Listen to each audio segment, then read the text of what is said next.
Hello and welcome to our channel study now DSL। तो चलिए शुरू करते हैं। इस वीडियो में हम देखेंगे सुगम विज्ञान कक्षा 7 जो कि होगा आपका एक्सरसाइज 2 जंतुओं में पोषण का दीर्घ उत्तरीय प्रश्न। तो सबसे पहला प्रश्न होगा कि अमीबा में पोषण का वर्णन करें। इस प्रश्न का उत्तर होगा अमीबा में पोषण निम्नलिखित प्रकार से संपन्न होता है।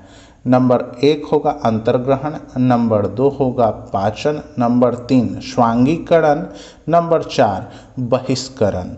अमीबा में भोजन का अंतर्ग्रहण कुटपादों की सहायता से होता है, ये बात ध्यान रखेंगे आप। अमीबा भोजन का पाचन भोजन रसधानी की सहायता से पहले अम्लीय और फिर क्षारीय अवस्था में पूर्ण करता है। इसके बाद पचे हुए भोजन का अवशोषण होता है तथा अंत में शरीर की सतह के किसी भाग में एक अस्थायी छिद्र का निर्माण होता है जिसमें अपचा भोजन शरीर से बाहर निकल जाता है। अगला प्रश्न यानी दूसरा प्रश्न होगा कि आहार नाल में भोजन का प्रवाह किस क्रिया द्वारा होता है। यह क्रिया कैसा या कैसी होती है, समझाएं। इस प्रश्न का उत्तर होगा आहार नाल में भोजन का प्रवाह क्रमाकुंचन क्रिया द्वारा संपन्न होता है।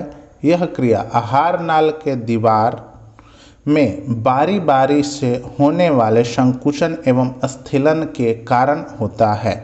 ग्रास नली के उस भाग में जहां भोजन पहुंचता है संकुचन होता है। क्रमाकुंचन के कारण ही भोजन आहार नाल के ऊपरी छोर से नीचे की ओर प्रवाहित होता है।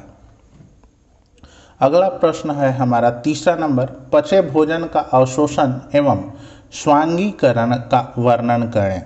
इस प्रश्न का उत्तर होगा कि छोटी आंत की दीवार अपनी गुहा से पचे हुए भोजन को सोखकर इन रक्त कोशिकाओं को रक्त में पहुंचा देती है। यह क्रिया अवशोषण कहलाता है। रसांकुर द्वारा अवशोषित पचा भोजन रक्त संचार के माध्यम से शरीर के विभिन्न अंगों में पहुंचता है।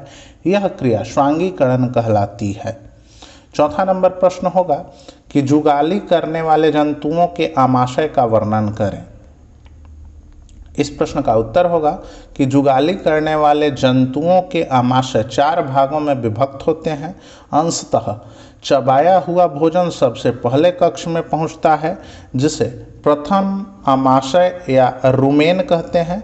रुमेन में भोजन के अवयव सेल्यूलोज का पाचन होता है।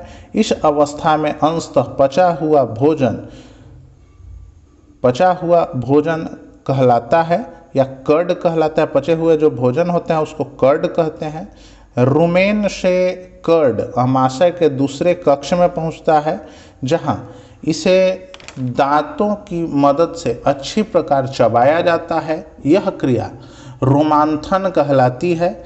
जुगाली करने से अर्ध पचा भोजन अत्यंत नरम हो जाता है। ऐसे नरम भोजन की रूमिनेंट पुनः निगल जाते हैं, परंतु इस बार भोजन मुख्य गुहा से सीधे आमाशय के तीसरे कक्ष में पहुंच जाता है।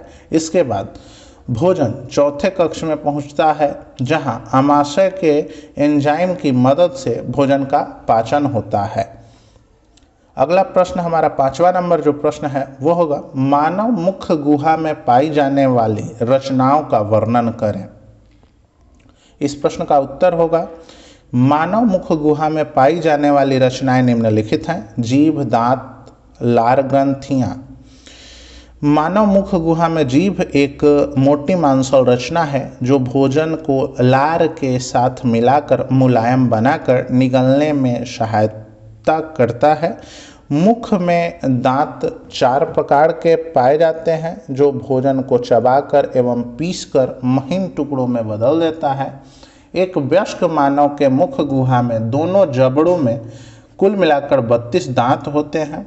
मुख्य गुहा में 3 जोड़ी लार ग्रंथियां होती हैं जिनमें लार निकलती है। लार में एमाइलेज नामक एंजाइम पाया जाता है जिससे भोजन में उपस्थित स्टार्च का पाचन माल्टोज में हो जाता है। तो बस यही थे इस वीडियो में।